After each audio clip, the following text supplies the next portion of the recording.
E nessa história, embalar conhecimentos que a pessoa possa aprender. Por exemplo, sobre organização financeira, sobre relacionamentos, sobre o perdão, que eu já falei um pouquinho. Então, tudo está embalado nesse livro, que ele vai contando a história de um profissional que poderia ser qualquer um de nós, bem qualificado, bem posicionado e desorganizado. E isso faz dele uma pessoa que tem muitos problemas. Sabe aquele momento de nuvem negra na cabeça? Já ouviu gente falar isso? Já. Que parece que tudo cai na sua cabeça naquele momento. Então, o personagem principal se chama Rodolfo, e Rodolfo está nessa situação.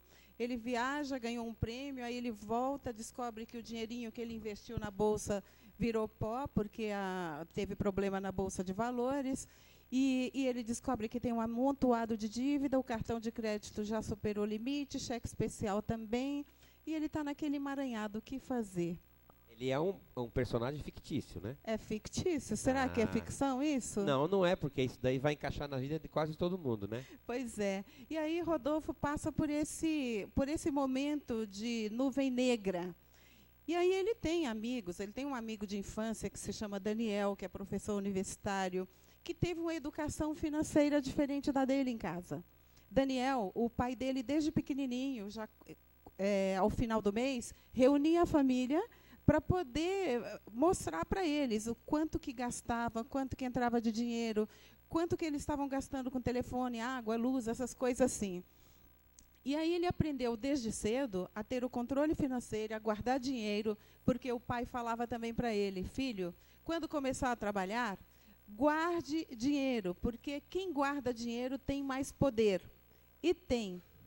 Porque o poder, Edinho, quando a gente tem dinheiro, você, por exemplo, vai trocar de carro. Se você vai financiar, você vai pagar ali X de juros. Certo. Pagar juros não é bom, né? Não, nunca é, né? Se você tem dinheiro, você vai negociar o quê? Desconto. Fala, eu quero pagar à vista. Quanto que você me dá de descontos? E aí você já tem um desconto e já começa a melhorar.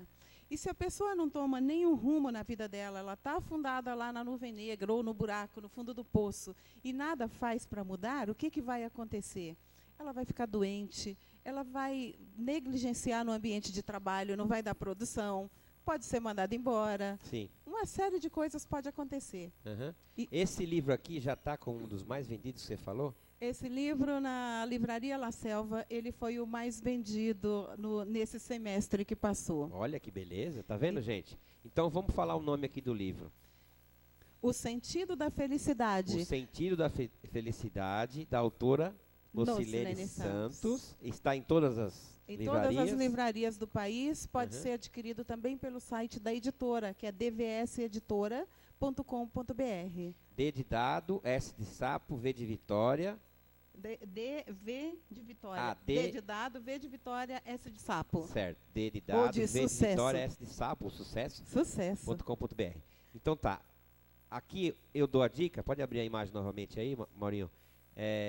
Porque não só conheço a Nocilene como pessoa, como amiga, mas isso aqui pode se tornar um manualzinho para a sua vida, né? Sim. Você pode estar encontrando aqui soluções que às vezes eu sempre falo, porque eu sou católico, né? Então acabo falando muito da Bíblia, que as pessoas devem ler mais a Bíblia, seja ela de qual for a religião, né? Sim. Porque lá é um manual, né? Um manual de como você levar a sua vida, como ser um bom marido, uma boa esposa, um bom pai, um bom filho, um bom amigo, um bom profissional, um bom empregado e um bom patrão, né? Bom ser humano. Isso, e cita muitas coisas da história que nos levam a pensar que é bom realmente plantar as coisas boas para colher mais para frente, não é isso? Exato. Mas só que tem gente que não gosta de ler a Bíblia porque acha que a linguagem é um pouco complexa. Então, às vezes, um livro assim, que é atual, e nós estamos falando da mesma coisa, né? Para você olhar para si mesmo, dentro de si, e poder crescer, melhorar. E aí você vai ver que tudo que a gente está falando aqui dá resultado. Dá. Se você tem pensamentos ruins, só vai atrair coisa ruim. Se você só anda com gente que, infelizmente, né, acaba fazendo coisa errada, você fica igual. Não diz assim, me diz com quem você anda que eu direi quem você é. É mais ou menos isso. Se você quer, o meu pai sempre falava assim, você quer ser bom aluno? Senta lá na frente, junto com os mais inteligentes. Quando eu fui trabalhar, ele falou assim, procura ficar perto das pessoas que você vê que estão se dando bem no emprego. Elas vão passar coisas boas para você. Não vai se encostar naquele que é vagabundo, que não quer trabalhar, que só quer ir pro boteco beber, que fica dando nó nas coisas, enrolando o serviço. E eu ouvi o que o meu pai diz, porque ele também ouviu isso do meu avô, e deu certo. Um bom conselho. Sim. É isso que eu digo. Coisas boas que nossos pais nos ensinam, a gente deve trazer para a vida e transformar isso a nossa filosofia de vida. Porque faz sentido. As pessoas do bem compartilham aquilo que sabem. Então, no ambiente de trabalho, seu pai está coberto de razão. As pessoas do bem, que trabalham bem, elas vão querer formar o sucessor. Então, se você está ali perto de um bem-sucedido, ele vai continuar sendo cada vez mais bem-sucedido. E quem vai ficar no lugar dele? É você, né? Claro. Então eu vou aproveitar uma perguntinha que você fez aqui, ó, que você marcou para mim aqui, ó. Qual o impacto dos sentimentos negativos em nossas vidas? Nossa, é o que há de pior. O impacto do sentimento negativo é deixar a gente em depressão, a gente com aquela animosidade de não sair de casa para nada.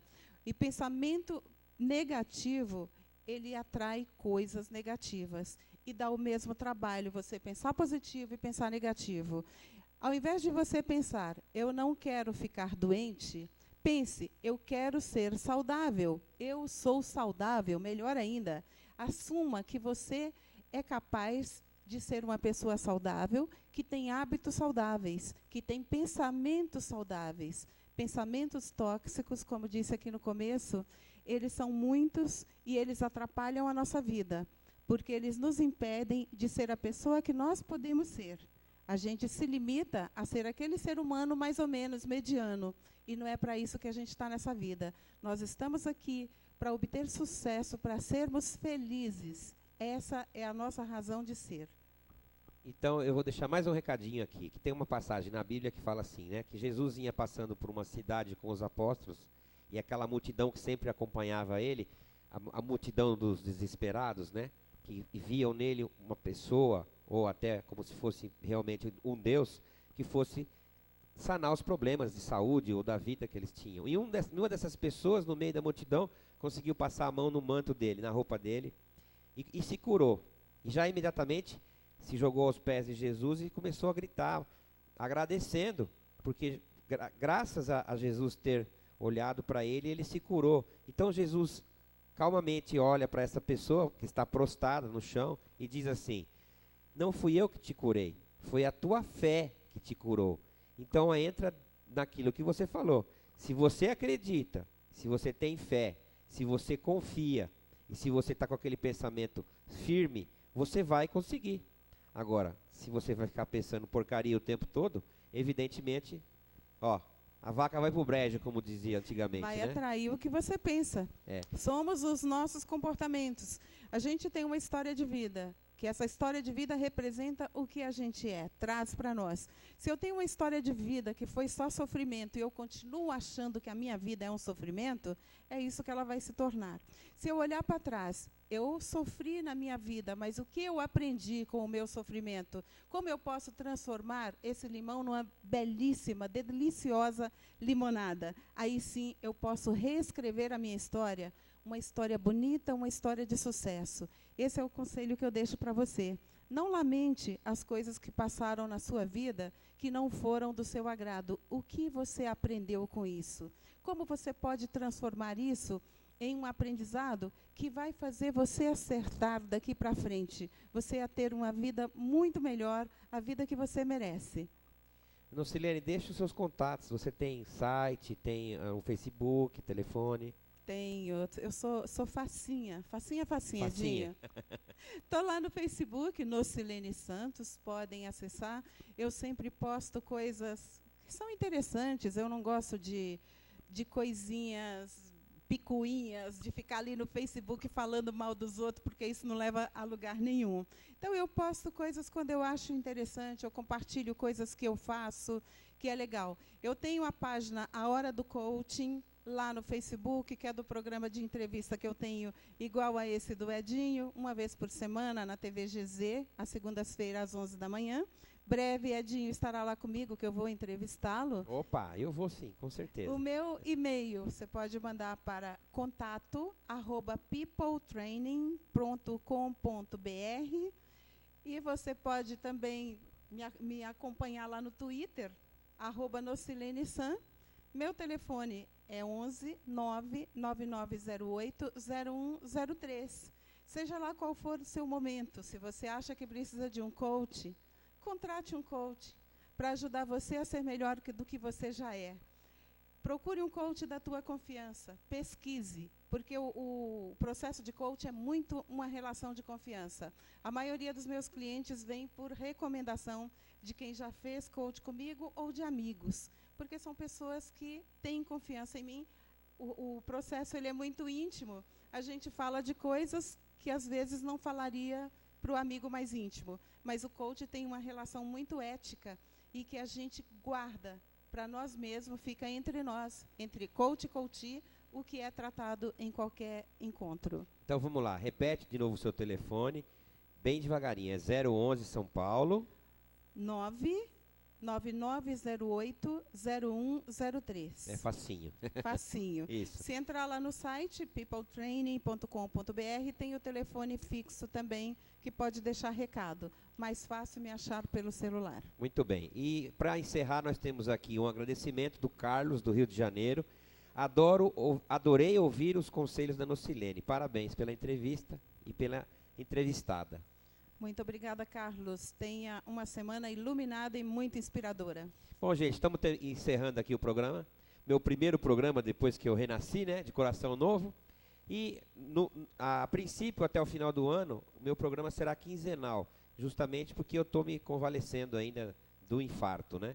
Então, semana que vem não teremos programas, na outra teremos. Então, a cada 15 dias, eu vou estar aqui com vocês, sempre com uma entrevista interessante, ou com um cantor, uma cantora, um escritor, um médico. Inclusive, eu pretendo trazer aqui o médico que fez o cateterismo e colocou os stents. Eu coloquei 2 stents no coração, né? Legal. Vou trazer ele aqui porque ele vai falar de uma coisa muito importante. Eu sempre fiz exames médicos uma vez por ano. Eu não bebo, não fumo, não tenho triglicéridos, não tenho colesterol, pressão alta, não tenho diabetes, nem sou pré-diabético e tive infarto. O que nós podemos alertar as pessoas? Essa vida muito estressante que a gente leva hoje, de ficar o tempo todo no celular, no computador, no trânsito, naquela correria, ela acaba com a nossa saúde. Então, ele vai dar umas dicas bem legais aqui. Eu vou avisar vocês pelo Facebook quando será essa entrevista, tá bom? Então, um beijo do careca, não é o beijo do gordo, né? Beijo do careca. E até daqui 15 dias. Um beijo para vocês. Tchau, tchau.